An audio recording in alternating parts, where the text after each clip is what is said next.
So let's think about this for a minute. If we don't even really know the facts, we think we know, but maybe we don't know. What is the purpose of these trains of thought, if not division? And what was the purpose of us becoming light workers? Unity, to unite us. And so when light workers climb onto these trains in a way that makes them lash out against others, are they uniting or are they dividing?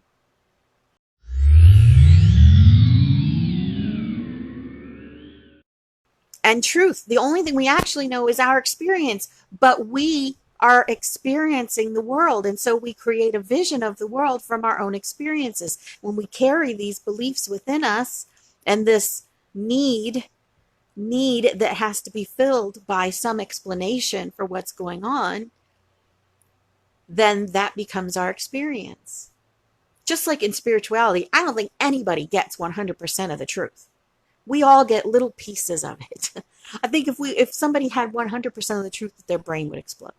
Like, we're not meant to know that. We're meant to go through life in our own perception and to question everything. Always keeping that core of empathy and forgiveness and unconditional love for ourselves and for others. And it is difficult in our spiritual community and not in our regular communities to see others in the grip of what we believe is a form of insanity, is what we believe a form of, oh my God, I can't believe they think that. And this was happening in political circles, and now it's happening in our spiritual community with all of this conspiracy fact or fake thing. And it turns into anger. And it is expressed in lashing out, and it is often expressed in abuse. And we are turning on our spiritual brothers and sisters and dividing the community. This is not to say that the truth shouldn't be spoken. Again, I don't know what the right answers are. I'm saying question it. And if we can't question or be questioned on our own beliefs, how much truth is there in that?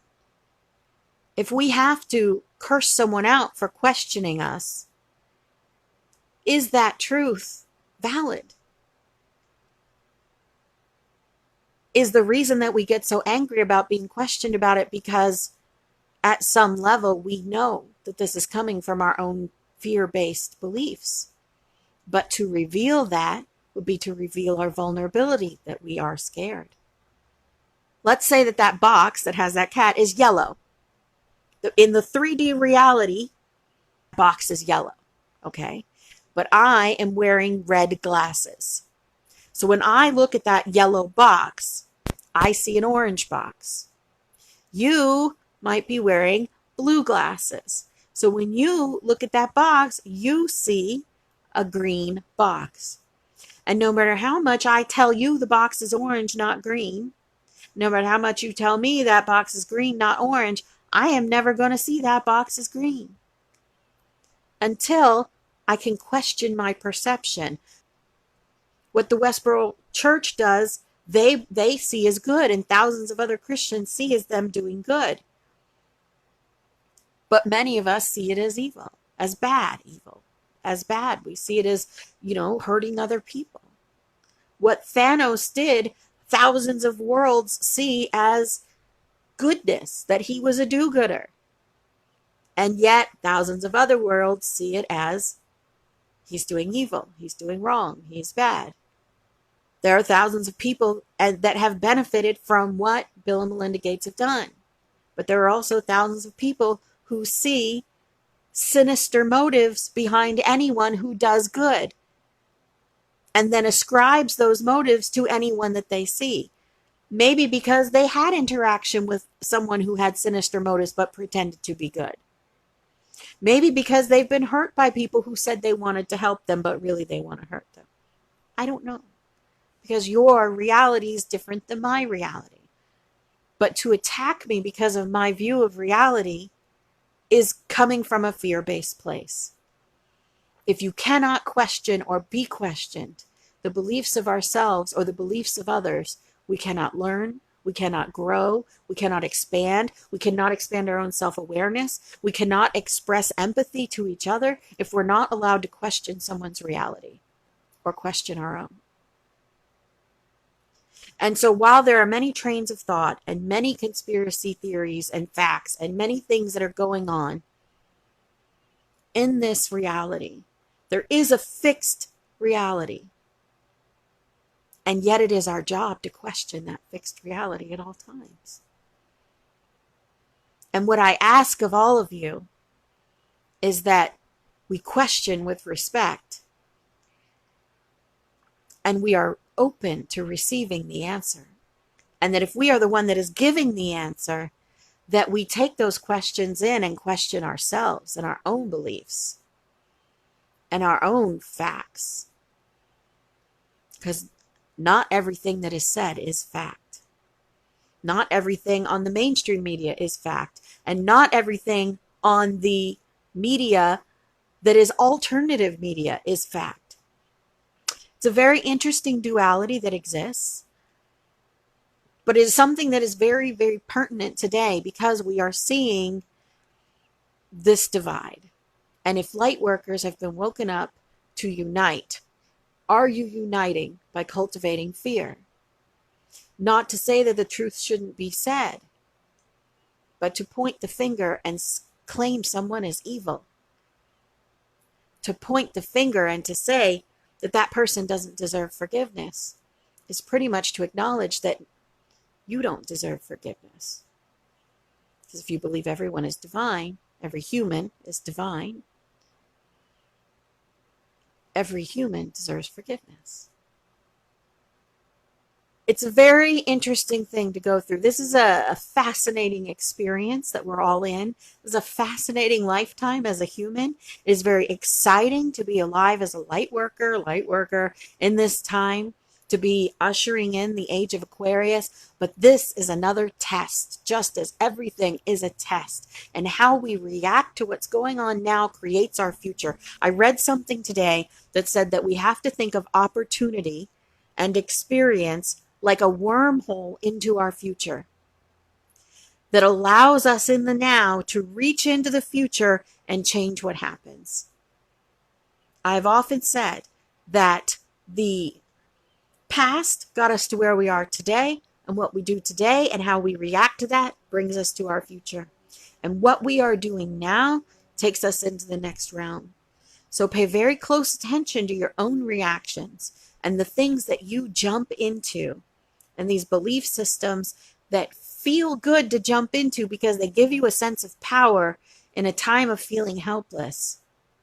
But recognize that everything you see may not be what you're seeing, and that that version of truth may not be fully truth, and that there is often good in things that we label as evil, and there is often evil in things that we label as good, because labels are words. And it is our perception of evil, our perception of darkness, our perception of the shadow that creates our version of it, that creates how we view what's going on. It is fascinating, and it is confusing, and it does give whole new meaning for saving space for others. But let's be kind to each other, okay? Let's try to recognize when we are lashing out in fear or superiority. Let's try to be gentle with each other, because we don't know what the other person is going through. Even if that person is expressing anger, we need to be kind and gentle to them. We need to send them empathy and kindness. And just because it is amplified in our spiritual community, this hatred that people are carrying now, it is amplified because of the depth of their hearts. Because sometimes the depth of your hatred can only be the depth to which you love. And that hatred and that anger is a fear-based reaction to what's going on. And it is an opportunity for them to look at themselves and to see where their own pain comes from. And hopefully to heal that pain, because it's not enough to identify it. We have to take action And I don't mean action and doing something. I mean action and doing nothing. And sitting in our own space and healing ourselves. And connecting with that divine love that each of us has access to overcome these spaces of fear. It is up to each of us to be doing this search when we find ourselves falling into pointing the finger, judgment, looking at do-gooders as people who do evil and looking at people who do evil as do-gooders. Looking at people who try to divide as people who are trying to raise awareness. And looking at people who are trying to bring things together as that person has ulterior motives. We need to look at ourselves as to why we think that. And now is the perfect time. Because we are isolated from others more than ever. It gives us lots of time to dig into those distractions. I hope that your own journey of personal discovery into your own beliefs and the line between good and evil, if there is one, and the labels that we put on things, and the way that we're reacting now, and the division within the light worker community. Are you here to bring unity, or are you here to divide? Okay, you guys, I love you. I'm going to go now. Enjoy the rest of your Sunday and have empathy. Forgive others. Forgive yourself. Embrace unconditional love. You are divine. You are beloved. You matter. You are loved.